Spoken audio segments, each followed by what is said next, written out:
Guys, আজ রাতে মন চাইছিল একটু মচমচে কিছু খেতে, তো সেই কারণে তোমাদের দাদাভাই কানে তুলে দিলাম যে চলো আমার আজকে একটু অন্য কিছু খেতে ইচ্ছা করছে। তাই জন্য তোমাদের দাদাভাই লেগে পড়েছে। এই যে দেখতেই পাচ্ছ, একদম জোর কদমে রান্না বান্না হচ্ছে। তো তোমরা গেস করো তো এটা কী বানাচ্ছি। তো অনেকেই জানো, আর অনেকে হয়তো বুঝতে পারছো না, তো চলো আমিই বলে দিই। এটা হচ্ছে আজকে লাচ্ছা পরোটা আর মচমচে আলু ভাজা। এই হচ্ছে আজকে রাতের ডিনারে। আর সেটাও বানাচ্ছে আমার প্রতিদেব। আমার প্রতিদেব তো সব কিছুই একদম এক্সপার্ট, শুধু কানে তুললেই হলো। তো চলো, যেই না মুখের কথা মানে বলাও শেষ, তৈরি করাও শেষ। তো ময়দা ফয়দা মেখে একদম সব রেডি বেটি। আর আমার আজকে শরীরটা খুবই খারাপ ছিল, সেই কারণে মুখে কিছু ভালো লাগছিল না। তাই জন্য তোমাদের দাদাভাই বললো চলো তুমি জাস্ট একটু বেলে দাও, কারণ বেলতে আমি পারবো না, তারপরে আমি বাদবাকিটা করছি। তো আমি বললাম হ্যাঁ চলো ঠিক আছে, আমি বেলে দিচ্ছি। আর আমাকে মানে শিখিয়েও দিয়েছে কীভাবে বেলতে হয় টেলতে হয়। সেই কারণে দেখো কিছুটা কিছুটা সময় সময় আবার পাশ থেকে আমাকে করেও দিচ্ছে।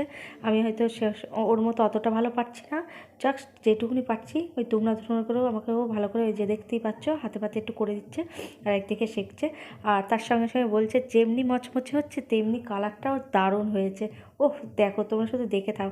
তবে এটা একটু বেশি লাল হয়ে গিয়েছে, কারণ হচ্ছে তারটা বেশি হয়ে গিয়েছে, আমাকে দেখাতে গিয়ে পুড়ে গিয়েছে।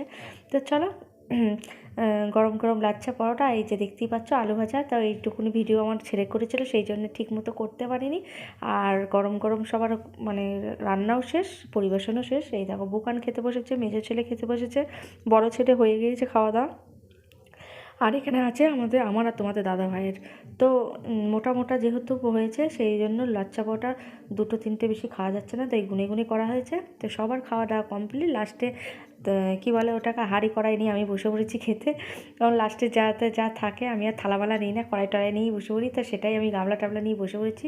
তো আমি একটা পরোটা খেয়েছি, আর আমার সকালবেলা রুটি ছিল সেটাই খেয়েছি। তো সেটাই খেতে বসে পড়েছি। তো চলো আজকের মতো মিনি ব্লগটা কেমন লাগলো অবশ্যই জানিও। ভালো লাগলে লাইক কমেন্ট শেয়ার করো, চ্যানেলটা সাবস্ক্রাইব করে দিও। আর যারা যারা ফেসবুক পেজ থেকে দেখছো পেজটা ফলো করে দিও। আর চলো আর একটা কথা বলতে ভুলে গেছি, যারা আমার ইউটিউব চ্যানেলে দেখছো তারা পাশে থাকা বেল আইকনটা প্রেস করে দিও। আর চলো শুভরাত্রি, টাটা।